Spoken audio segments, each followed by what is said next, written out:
You think it's love, don't you?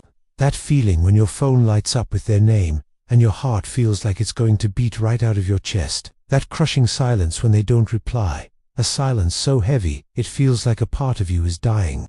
You've told yourself this is what epic love feels like. But I need you to hear this. Really hear this. That's not love. It's withdrawal. And the sooner you can admit that to yourself, the sooner you'll stop confusing your addiction with a soulmate.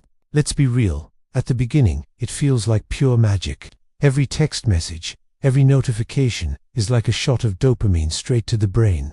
They're funny. They're charming. They make you feel like the only person in the room. You find yourself building these intricate, beautiful stories in your mind about your future together. You're so caught up in the fantasy that you don't even notice you've traded your inner peace for a constant, gnawing anticipation.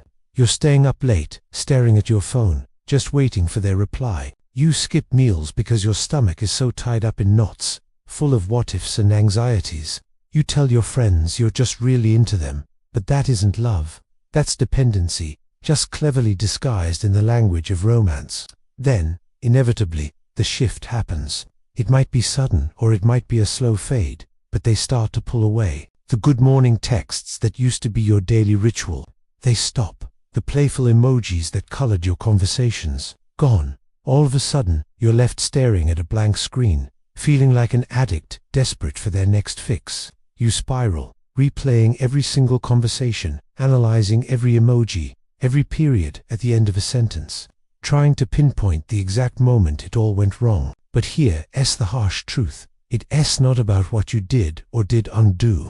It's about the fact that your body, your very neurochemistry, learned to crave their presence as a substance. And now that it's gone, your entire nervous system is screaming in protest. That hollow, desperate feeling that's not just heartbreak. It's a chemical withdrawal, as real as any other. It's fascinating, and a little terrifying. To learn that from a neurological perspective, love and addiction look remarkably similar.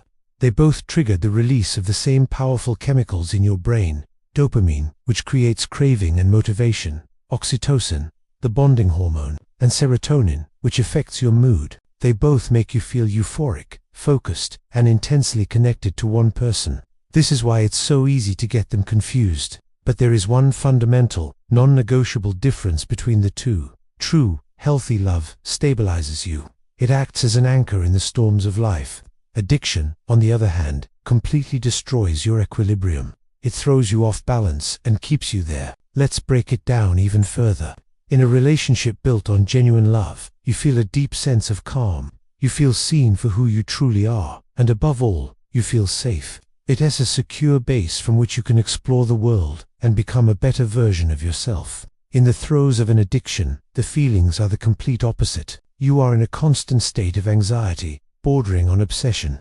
You're always second-guessing, always trying to be better to earn their affection. And you live with a persistent, gut-wrenching feeling of never being quite enough. Love inspires you to grow, to expand your world and your sense of self. Addiction makes you shrink. It contracts your world until all that's left is a hollowed-out version of you, a version that exists solely for the validation of someone else's intermittent attention. The turning point, the moment of clarity, happens when you realize it was never love to begin with. It's that moment you finally stop waiting by the phone. It's when you stop making excuses for their silence and their inconsistency. It's the moment you stop romanticizing the chaos and calling it passion. And most importantly, it's when you have the profound, earth-shattering realization that what you miss isn't actually them. It's not their personality, their laugh, or their presence. What you miss is the high. You miss the intoxicating rush of their attention, the validation, the powerful illusion of being intensely wanted, even if it was fleeting. That moment of realization is painful, yes, but it is also the beginning of your freedom. It's the start of your healing journey, because you finally stop chasing a chemical and start searching for genuine peace. And that's what you deserve. You don't need the exhausting intensity of a roller coaster relationship. You need the quiet strength of consistency. You don't need the frantic, anxious flutter of butterflies in your stomach that are really just your nervous system on high alert. You need a sense of peace that lasts longer than the ping of a text notification. You need a love that feels like coming home, not like walking into a casino.